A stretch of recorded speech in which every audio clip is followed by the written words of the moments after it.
10-15 రోజులుగా జరుగుతున్న కొన్ని నిర్వాకాలు, కొన్ని వ్యవహారాలు, వాటి వల్ల ఈరోజు సామాన్య ప్రజల్లో సైతం తెలంగాణ రాష్ట్రంలోనే కాకుండా తెలుగు భాష మాట్లాడేవారు ప్రపంచంలో ఎక్కడ ఉన్నా సిగ్గుతోని తలదించుకునేంత దౌర్భాగ్యమైన వ్యవహారం ఇవాళ తెలంగాణ రాష్ట్రంలో ముఖ్యంగా ప్రభుత్వ పెద్దల నిర్వాకం వల్ల ఎక్కడ ప్రపంచంలో తెలుగువారున్నా తలదించుకునే స్థాయిలో, సిగ్గుపడే స్థాయిలో జరుగుతున్న వ్యవహారాల మీద మా పార్టీ తరపున మా అభిప్రాయాన్ని చెప్పడానికి, అట్లాగే కొన్ని డిమాండ్స్ చేయడానికి ఈరోజు మిమ్మల్ని అందరినీ ఇక్కడికి ఆహ్వానించడం జరిగింది. వరుసగా జరుగుతున్న ఈ పరిణామాలు ఏవైతే ఉన్నాయో నిజంగా కూడా చాలా ఆందోళనకరంగా, చాలా బాధాకరంగా తెలంగాణ ప్రతిష్టను దెబ్బతీసే స్థాయిలో ఉన్నాయి. ముఖ్యమంత్రి మంత్రుల మధ్యన పంపకాల విషయంలో వచ్చిన పంచాయతీలు ఇవాళ రాష్ట్ర పరువుని, రాష్ట్ర ప్రతిష్టని నడి బజార్లో నించోబెట్టి తెలంగాణ అంటే ఇదా అనే స్థాయిలో మన పరువు పోయే విధంగా వీళ్ళ వ్యవహారాలు ఉన్నాయి. మంత్రుల మధ్యలోనేమో కమిషన్ల కోసం కొట్లాటలు, ముఖ్యమంత్రి గారు ఆయన కుటుంబ సభ్యులు చేస్తున్న అరాచకాల గురించి మంత్రుల కుటుంబ సభ్యులు గొంతు విప్పి బాహాటంగా మీడియాకే చెప్తా ఉన్నారు. మరొక వైపు పారిశ్రామికవేత్తల తలకి తుపాకీ పెట్టి బెదిరింపులు, దౌర్జన్యాలు, గూండాగిరి, రౌడీయిజం, ఇక ఇవన్నీ చాలన్నట్టు ఇవాళ కొత్తది ఇంకోటి. చివరికి తమ మాట వింటలేరని చెప్పి ఐఏఎస్ అధికారులను కూడా బలి పశువులు చేసే స్థాయికి ఇవాళ రాష్ట్ర ప్రభుత్వ వ్యవహారం ఉన్నది. శామ్ రిజ్వీ, సయ్యద్ అలీ ముర్తుజా రిజ్వీ గారు, ఆయన ఒక సిన్సియర్ అధికారి, ఏ ప్రభుత్వంలో పనిచేసినా చక్కగా పనిచేసిన అధికారి. ఇంకా నాకు తెలిసి దాదాపు 10 ఏళ్ల సర్వీస్ ఉంది ఆయనకి. అడిషనల్ సెక్రటరీగా మొన్ననే అయినారు. అంతా బాగుంటే ఈ దౌర్జన్యాలు, దుర్మార్గులు ఇట్లాంటి వాళ్ళు లేకపోతే ప్రభుత్వాన్ని నడిపే వాళ్ళకి సోయి ఉంటే బహుశా క్యాబినెట్ సెక్రటరీ స్థాయిలో, అంటే భారతదేశంలోనే అత్యున్నత స్థాయి ఒక ఐఏఎస్ అధికారికి క్యాబినెట్ సెక్రటరీ, ఆ స్థాయికి పోయే అవకాశం ఉన్న అధికారి సయ్యద్ అలీ ముర్తుజా రిజ్వీ. అట్లాంటి రిజ్వీ గారు ఒక నిజాయితీపరుడైన అధికారిగా ఆయనకు పేరుంది.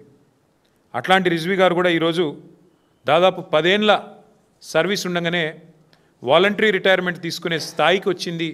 దౌర్జన్యాలు, దుర్మార్గాలు, అరాచకాలు అంటే ఎంత దరిద్రంగా ఈ ప్రభుత్వం నడుస్తున్నదో, ఎంత నికృష్టంగా ఈ ప్రభుత్వంలోని మంత్రులు, ముఖ్యమంత్రి యొక్క వైఖరి ఉందో దాన్ని బట్టే చెప్పొచ్చు. ముఖ్యమంత్రి గారి అల్లుడికి ఓ టెండర్ కావాలంట ఎక్సైజ్ డిపార్ట్మెంట్లో, మంత్రి గారి కొడుకేమో ఆయన కాకుండా ఇంకెవరికో ఇవ్వాలంట. సో ఇద్దరు పంచాయతీ అన్నమాట. ముఖ్యమంత్రి గారి అల్లుడు, మంత్రి గారి కొడుకు, 500 కోట్ల టెండర్ పంచాయతీ ఇది. ఈ టెండర్ పంచాయతీలో మధ్యలో నలిగిపోయిన రిజ్వీ గారు ఇవాళ 10 సంవత్సరాల తన సర్వీస్ను వదులుకొని నాకు వద్దు ఈ దౌర్భాగ్యపు ప్రభుత్వం, ఈ దౌర్భాగ్య పరిస్థితి అని చెప్పి రాజీనామా చేసి వారు వాలంటరీ రిటైర్మెంట్ పెట్టుకొని తప్పుకునే పరిస్థితి వచ్చింది. వాలంటరీ రిటైర్మెంటు ఆయన పెట్టుకుంటే, అప్లికేషన్ పెట్టుకుంటే, ఇది బయటికి ఎట్లా వచ్చింది వ్యవహారం మొత్తం కుంభకోణం అంతే. మంత్రి గారు జూపల్లి కృష్ణారావు, ఎక్సైజ్ మంత్రి, ఆయన ఇంకో ఈ ఉత్తరం రాసిండు. ఏమని? ఈయన అధికారి, ఐఏఎస్ అధికారి గారు పెట్టుకున్న వాలంటరీ రిటైర్మెంట్ను ఆమోదించవద్దు, ఆయన మీద ఎంక్వైరీ చేయాలి, నేను చెప్పినట్టు వినలేదు, ముఖ్యమంత్రి చెప్పినట్టు విన్నాడు, ఆయన అల్లునికి వచ్చింది, నా కొడుకు రాలేదు అని చెప్పి ఆ అధికారి మీద కక్ష తీర్చుకోవడానికి మంత్రి గారు రాసిన ఉత్తరం అధికారిని చివరికి తన వాలంటరీ తీసుకునే, రిటైర్మెంట్ తీసుకునే పరిస్థితి తెచ్చింది.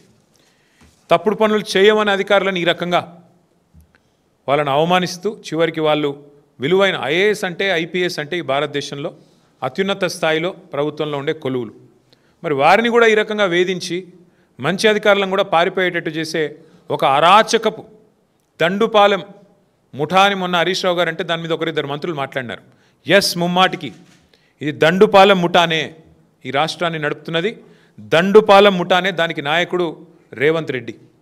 ఆయన నాయకత్వంలో ఇన్ని అరాచకాలు మీరు ఆలోచన చేయండి. ఆయన చివరికి నేను ఈ మంత్రి ముఖ్యమంత్రి ఈ బాధ నాకెందుకని చెప్పి అధికారి తప్పుకొని పారిపోయే పరిస్థితి. పారిపోతుంటే ఆయన పారిపోనియొద్దు, నేను చెప్పినట్టు చేయలేదు కాబట్టి ఆయన మీద విచారణ జరిపించాలని ఇక మంత్రి గారు ఇంత పెద్ద ఉత్తరం రాసిండు. అంటే ఇంత అరాచకం ఈ ప్రభుత్వంలో ఈరోజు నడుస్తూ ఉంది. గతంలో కూడా మనం చూసినాం కాంగ్రెస్ ప్రభుత్వంలో. గతంలో ఉన్న కాంగ్రెస్ ప్రభుత్వంలో ఆనాడు కూడా ఇట్లాగే అధికారులు మరి అప్పుడున్న ప్రభుత్వాలు చెప్పినట్టుగా చేస్తే చివరికి వాళ్ళు జైలుకు పోయినారు.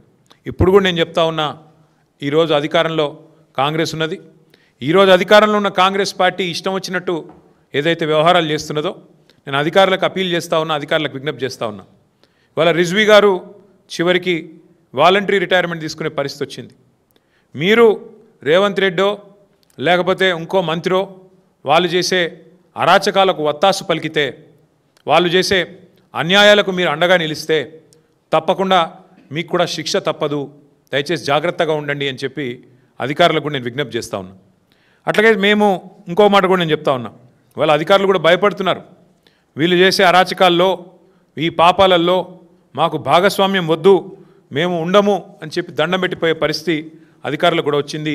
వీళ్ళ వాటాల పంచాయతీలో మాకెందుకు, ఈ మూటల కొట్లాటలో మేమెందుకు తలదూర్చాలని చెప్పి అధికారులు పారిపోయే పరిస్థితి వచ్చిందంటేనే, సీనియర్ బ్యూరోక్రాట్లు కూడా నలిగిపోతున్నారంటేనే ఎంత దరిద్రంగా ఈ రాష్ట్రంలో ప్రభుత్వం ఉందో, పరిపాలన ఉందో దాన్ని బట్టే చెప్పొచ్చు.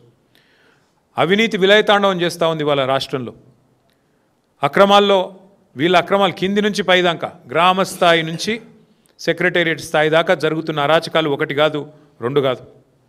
ముఖ్యమంత్రి గారు 1000 కోట్లు సంపాదిస్తే మేము కనీసం కొన్ని 100 కోట్లు సంపాదించుకోవద్దా అని చెప్పి మంత్రులు ఇల్లుండగానే దీపం చక్కబెట్టుకునే ప్రయత్నంలో వాళ్ళు ఉన్నారు. ఇవాళ వాస్తవం ఎట్లుంది అంటే, రేవంత్ రెడ్డి గారి పరిపాలన ఎట్లుందంటే, తుపాకులతో బెదిరించే సెటిల్మెంట్ సెంటర్లు ఫుల్లు, తూకాలు వేసే ధాన్యం కొనుగోలు కేంద్రాలు మాత్రం నిల్లు. ఇందిరమ్మ రాజ్యంలో పారిశ్రామికవేత్తలు వ్యాపారాలు చేసుకోలేకపోతున్నారు. చివరికి ఐఏఎస్ అధికారులు ఉద్యోగం కూడా చేసుకోలేక చేతులెత్తేసే పరిస్థితి వచ్చింది. ఇది ఇందిరమ్మ రాజ్యం కాదు. ఒక్క మాటలో చెప్పాలంటే ఇది ఒక మాఫియా రాజ్యం.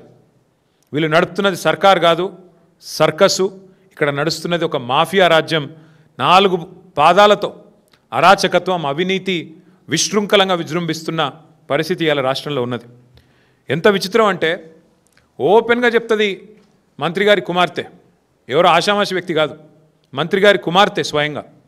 మా ఇంటి మీదకి పోలీసు వాళ్ళని రేవంత్ రెడ్డి పంపిండు, మా ఇంట్లో ఉన్న మా ఓఎస్డీని అరెస్ట్ చేయడానికి ప్రయత్నం చేస్తున్నాడు, ఎట్లా చేస్తారు నేను చూస్తా అని చెప్పి వారు ఆనాడు ఓపెన్గా ఎట్లా అరెస్ట్ చేస్తారు నేను చూస్తానని చెప్పి మంత్రి గారి కుమార్తె హుంకరిస్తే, మంత్రి గారు ఆ ఓఎస్డీ గారిని కారులో పెట్టుకొని తుర్రుమంటే అక్కడ ముందున్న పోలీసు వాళ్ళు చేతులు కట్టుకొని రక్షణగా నిలబడే పరిస్థితి, దుస్థితి తప్ప ఇవాళ ఈ రాష్ట్రంలో ఎంత అరాచకంగా ఉందో పరిస్థితి దాన్ని బట్టి చెప్పొచ్చు.